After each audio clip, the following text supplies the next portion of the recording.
The DNA results hit me like a thunderbolt. The daughter I raised for decades wasn't even mine, and the truth? My wife Amelia had cheated with not one, but 5 different men. My hands shook as I stared at the paper, my chest heavy with rage and disbelief. All those years of loyalty, sacrifice, and trust crumbled in a single moment of truth. The memories came flooding back, her late-night work meetings, the unexplained phone calls, the sudden distance in her eyes. I thought I was paranoid. I thought love was supposed to conquer doubts. But no. Amelia's betrayal wasn't just an affair. It was a web of lies spun for decades, and I was the fool trapped inside it. Before I tell you how I turned this shocking discovery into the most devastating revenge of her life, make sure to subscribe, like, and share, because trust me, you're going to want to see how this story ends. I wasn't going to let Amelia walk away with her pride intact. Not after I uncovered the secrets she thought would stay buried forever. The morning after I held those DNA results, I sat across from Amelia at the kitchen table. She sipped her coffee like nothing was wrong, scrolling through her phone, humming a tune. I stared at her, wondering how someone could look so calm after ripping a man's soul apart for decades. Finally, I slid the envelope across the table. "Open it," I said flatly. Her smile faded.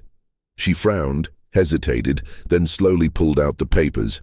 Her eyes darted back and forth across the page, and I watched the blood drain from her face. This isn't true," she whispered, shaking her head. I leaned forward. "Don't insult me, Amelia. The daughter I raised isn't mine. You've been lying for decades. So tell me, was it 1 man? 2? She stayed silent, her lips trembling. I slammed my fist on the table. 5 men, Amelia. 5. Do you know what that makes you? Do you know what it makes me look like?" Tears welled up in her eyes, but I felt no pity. "I had no choice," she whispered.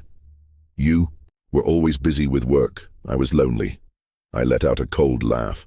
"Lonely? You weren't lonely. You were greedy. And you thought you'd never be caught." Her tears turned to anger. "You wouldn't understand," she snapped. But her voice cracked, betraying her fear. I stared at her, unblinking. "Oh, I understand perfectly.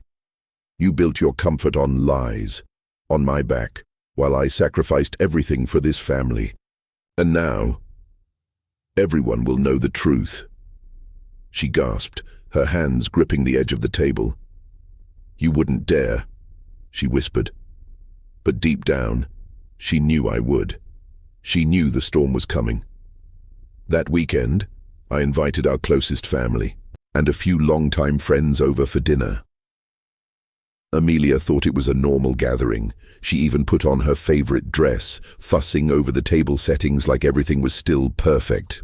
She had no idea I was about to dismantle her mask in front of everyone she valued. As the evening rolled on, laughter filled the room, glasses clinked, and stories were shared. Then at the perfect moment, I cleared my throat and stood. "I'd like to make a toast," I said, raising my glass. Amelia smiled nervously, sensing something in my tone. "I want to thank everyone for being here tonight," I began. "Family means everything to me, which is why what I'm about to share is so important and so painful."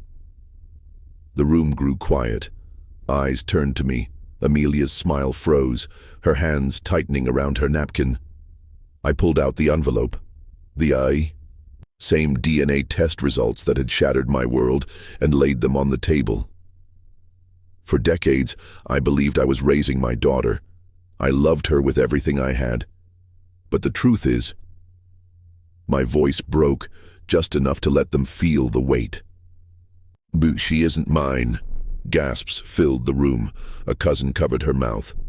My brother muttered, "What do you mean she's not yours?" I turned to Amelia. "Tell them. Go ahead, Amelia, tell them how many men you slept with while married to me." Her face flushed red, her voice trembling. "This isn't the time." "Oh, It's exactly the time, I cut her off. 5 men, 5, and not once did she think I deserved the truth. Murmurs turned to sharp whispers. A friend of hers whispered, "How could you?" Her mother shook her head in disbelief, tears in her eyes. Amelia tried to stand, but I slammed the papers back in front of her. "Sit. They deserve to hear it." The room felt like it was caving in on her. For the first time in her life, Amelia wasn't in control, and the humiliation had only just begun. Amelia's eyes darted around the table, searching for sympathy, but all she found were cold stares. "This is twisted," she stammered, her voice trembling. "He's lying. He just wants to ruin me because he's bitter." I laughed bitterly. "Bitter? Amelia, you ruined yourself. I didn't sneak around. I didn't build my marriage on lies." I reached for my phone, opened the messages I had saved, and projected them onto the TV screen. Text after text from her old lovers flashed for everyone to see, some crass, some intimate, all undeniable. Her best friend gasped, "Oh my God, Amelia, those are your messages." Amelia's face turned pale. "Those are old. They don't mean anything now." She tried to argue, her hands shaking. "Old?" I repeated sharply. "So you admit they're real?" She froze, unable to answer. The room buzzed with judgment. My daughter, our daughter, stood up, tears welling in her eyes. "Mom, is it true? Tell me Dad's lying." Amelia reached out to her, but she pulled away, disgust written across her face. "Don't touch me. Answer me." Finally, Amelia broke down. "I made mistakes, okay? But I loved you both. Does it matter who your father is if I gave you a good life?" That was it. The breaking point. My daughter's voice cracked as she whispered, "You're unbelievable." She ran upstairs, slamming the door, leaving Amelia crushed in her seat. I leaned forward, my voice steady but sharp. "You didn't just make mistakes, Amelia. You built decades of life on lies. And now, every single person you wanted to impress knows exactly who you are." She buried her face in her hands as the weight of her own secrets collapsed around her, but I wasn't done, not even close. The fallout began almost immediately. Amelia's phone buzzed non-stop as words spread beyond the house. Her own siblings, who had always praised her as the perfect wife and mother, sent her messages filled with disgust. By evening, she sat slumped on the couch, mascara streaked down her cheeks, clutching her phone like a lifeline that no longer worked. I stood by the window, arms crossed, watching her unravel. "You always cared about appearances, Amelia, about being adored. Now look, your little image is shattered. Everyone sees you for what you are." She shot me a glare, her voice hoarse. "You're destroying me." I stepped closer, lowering my tone. "No, Amelia, you destroyed yourself years ago. I'm just shining the light on your mess." The next day, whispers followed her everywhere. At the grocery store, 2 women snickered behind their carts. At her yoga class, no one would meet her eyes. The humiliation spread like wildfire. But that was only the surface. My real revenge was still brewing. While she wallowed in her shame, I met with a lawyer. Every financial tie, every asset, every plan we built together, I started untangling it all. Quietly, carefully, I set the stage so she wouldn't just lose her reputation. She'd lose everything. One night, she tried to confront me, desperation, dripping from every word. "Please don't do this. We can fix it. We can still be a family." I tilted my head, studying her. "Family? You had 5 different men behind my back, Amelia. You took away the one thing I thought was truly mine. Do you think family still exists after that?" She broke down again, sobbing into her hands. But this time, I felt nothing. My sympathy had died the moment I opened that DNA test.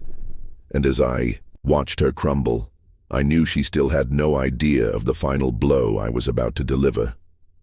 The next weeks unfolded like a slow-motion collapse of Amelia's world.